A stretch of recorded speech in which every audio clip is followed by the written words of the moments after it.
again, guys? Aaron here. Today I have a slightly different type of video for you. This is not a DIY, but my buddy Tim is on his way over here with a project car of his. I guess you could call it a project car. A really cool project car, and I just wanted to show that to you, do a little walk around, let him talk about the car, let you know what he's done to it, and I think you're gonna enjoy it. Oh yeah, and again, of course, if you are interested in this shirt, go ahead and contact me at Instagram, TTGator. Send me a message and I'll put together an order. All right, today we are here at HBI Auto where his car is in process. So I just wanted to let him talk a little bit about the car and where he got it and where this car is gonna go. Okay, so when I first decided I wanted to get back into Porsche, I had driven a GT3 on the track, absolutely loved it, and so I started looking for a GT3.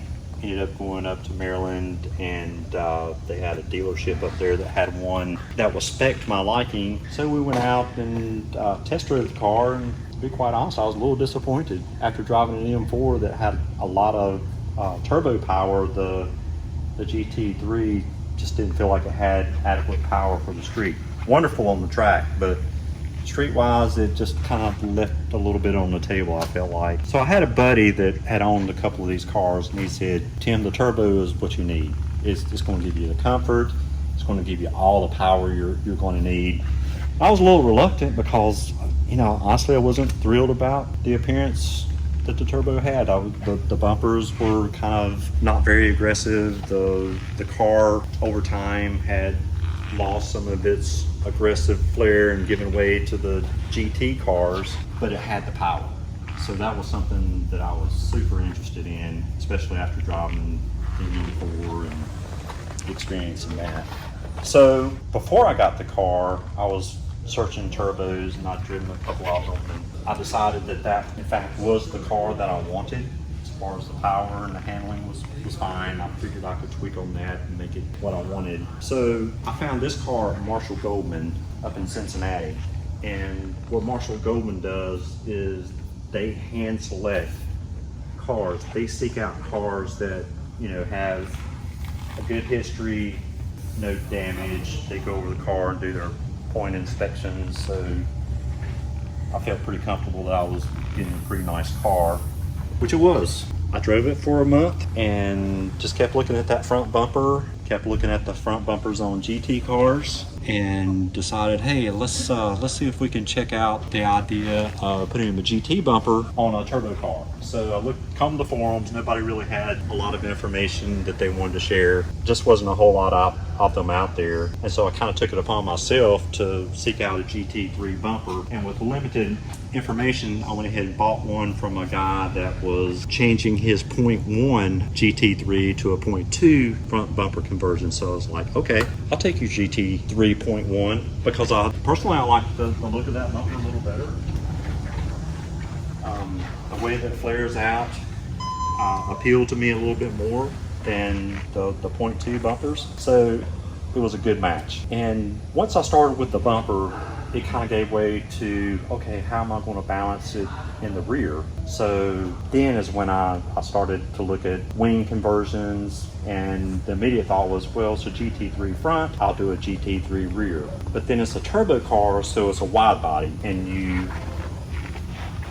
the vent here is a signature of the wide body cars like the GT3 RS, the GT2 RS, and of course the turbo. So I felt like with the wider rear, it needed a wider wing to match. And I looked at pictures online and seen other people who had done GT3 rears, and I just thought it was missing something. So I talked to some people, and there's like, yeah, you know, you really need the big wing. If you're going to do the wing, go big. It's like, okay. So acquired the wing, and you know, this is part of the process of putting things together. And so then the wing led to fenders because it still seemed unbalanced. So once we got the idea of doing the RS type fenders, now I feel like the car is more balanced, you know, with the wider stance in the front that matches the rear, that matches the front. So this is basically a 0.1 car. So I was trying to keep everything pretty much period correct.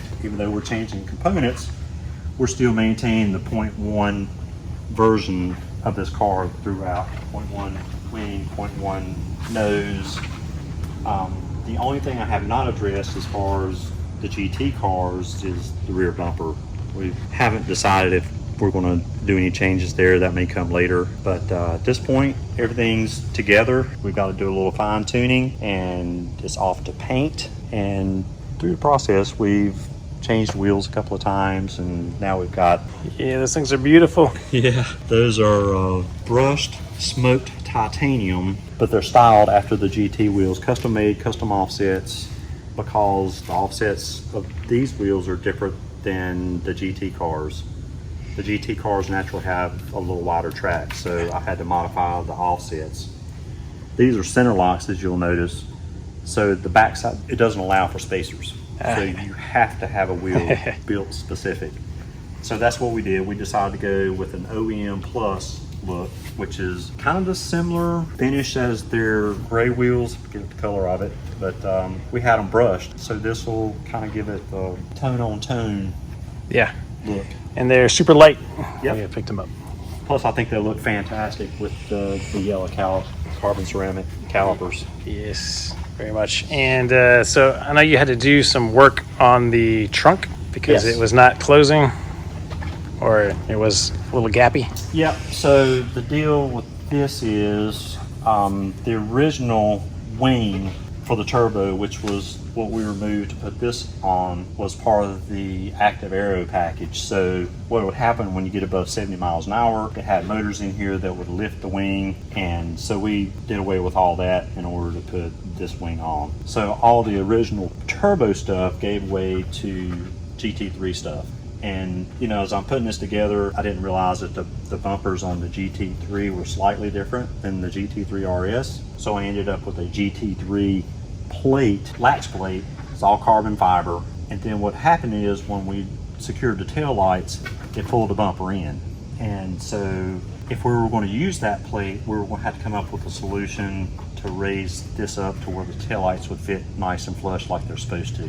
So the GT3 and the GT3 RS plates are different. And so we have a GT3 plate, but we've come up with a modification where we're going to put a piece of metal or aluminum underneath to raise this up. And once it's in, it'll be nice and flush and nobody will ever know the difference. So we went with the Yayyyyy carbon fiber intakes. The standard air box took up a lot of the space. As you can see, the latch, if we went with a regular latch, which in the turbo cars it would have been up here, but in GT cars the latch plate is back here, so we had to do a different intake because the original intake interfered with the latch. So that's how we ended up with the Yayyyyy.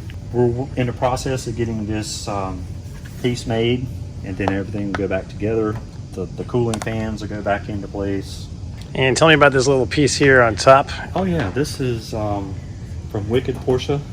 Because this is turbo cars and because where the fans are located and where the cooling air comes from, the standard GT3 RS engine cover had different holes. In fact, it didn't have a center hole, which is where the intake is on this car. On a GT3 RS, the intakes come from the side. The turbo cars, they come from up through here. So we had to create an intake passage for it to get us air. And then this here is where the exhaust fans vent from the engine, and also through the screen in the back gives a little more cooling. So it's a full custom piece up there. Exactly. Yeah, it was fully custom. All right, yeah, we talked about the Yayyyyy intake, but we skipped the exhaust here. So tell us about what you got in here. Okay, so this is a Klein Inconel, and I went online and was trying to determine which exhaust sound I liked, and the Inconel, as it turns out, is a step above titanium.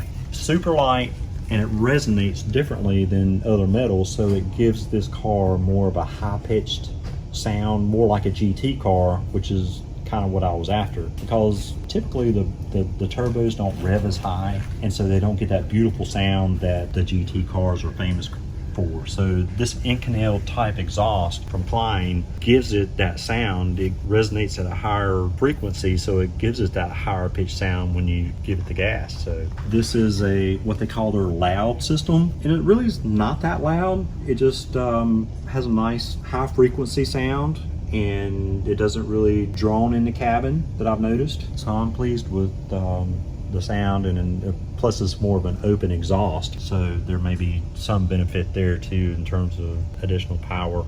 Yeah. So I did decide to rename this car as a Turbo RS because it does have the RS panels, but it's still a turbo car. Effectively, all I've done is add one letter. It is Turbo S. It is an R. And now it's just a Turbo RS. I figured that was fitting. Yeah, it's very nice. It's not a GT3, it's not a GT3 RS, not a 2 RS, it's a turbo. It is its own unique It is. Frankenstein. Frankenstein. All right, so the next steps are they have to do a little work on the vents. Yeah, we have an AC line that runs through here that's interfering with the inner fender clearance, which, you know, all this is brand new. All the fender liners had to be matched up to accept. This is actual working vent. You can see my fingers coming through here. So on the other side, the mesh is in place and it looks proper. On this side, we've got a little issue with the AC line that's interfering with the bumper clearance. So we'll have to move that AC line back behind this vent somewhere to make it fit proper.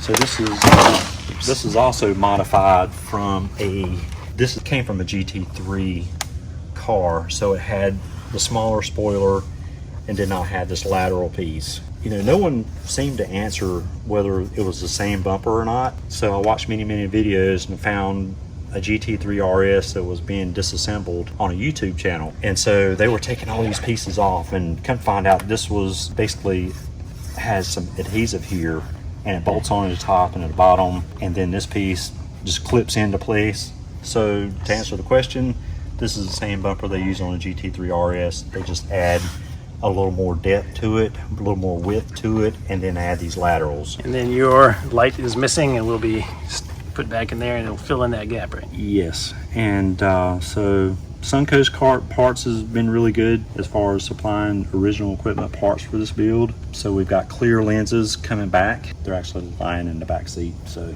just a few more things and we'll send it to the paint shop. So you're still deciding on final paint colors? No, Or have you I think I'm gonna stick with the original. Okay. The agate gray is kind of a rare color, especially on a GT car. This is not a GT car, but it's going to have the appearance of a GT car, right. And the only way you can get this color on a GT car was to paint the sample. Oh, wow. So there have been thoughts of doing, you know, maybe doing a carbon hood later, maybe doing a carbon roof later, but that may be down the road.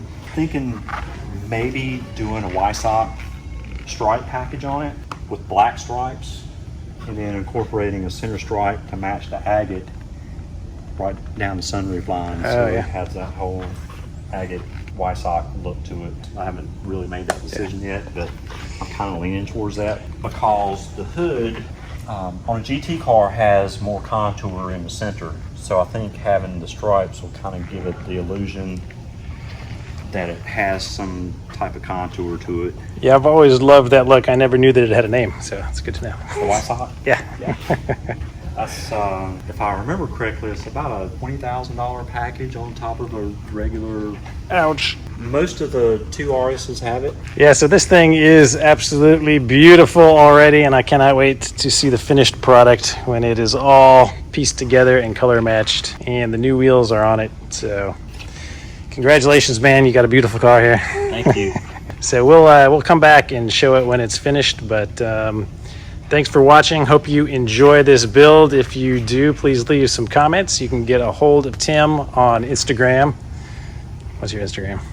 It changes all the time. Well, now it's Gixxer Boy 911. All right, if you guys want to follow along in more detail and you go to rennlist and look up the thread Gixxer's Turbo RS build, you can see a lot more detailed information here. Gixxer's Turbo S, which I'm going to change to RS. Yeah, that's the thread here on 6speedonline if you prefer that forum. Either way, you can start following Tim here and see a lot more about his car, and I'll have a follow-up video again when it's all done.